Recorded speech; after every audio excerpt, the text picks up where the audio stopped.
நான் இப்போ உங்களுக்கு 23வது கேள்வியை விளங்கப்படுத்தி காட்ட போகிறேன். ஏயின் தாய் பியின் மகள், பியின் மகன் சியின் தந்தையாகும். இவர்களின் உறவுமுறை கூறப்படுவர்களின் எண்ணிக்கை யாதுன்னு கேட்டிருக்கு.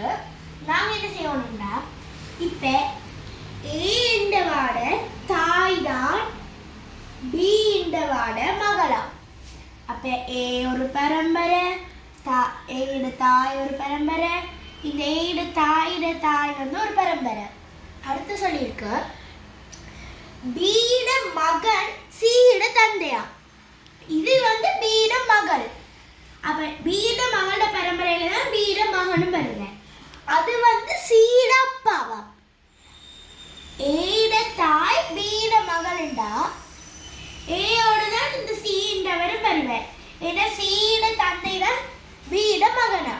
அப்ப ஏன் சீயும் ஒரு பரம்பரை, தாயும் மகனும் ஏட ஏட அம்மாவும் சீட அப்பாவும் ஒரு பரம்பரை. இந்த ஏட அம்மாட அம்மாவும் சீட அப்பாட அம்மாவும் சீட அப்பாட அம்மாவும் உண்டு. இப்ப உறவுமுறை கூறப்படுவர்களின் எண்ணிக்கை அதுன்னு கேட்டிருக்கு. இல்ல பி உண்டு, தாய் உண்டு, மகன் உண்டு, ஏ உண்டு, சி உண்டு. இல்ல எத்தனை இருக்குன்னு பா. 1 2 3 4 5. ஆகவே இதற்கு விடை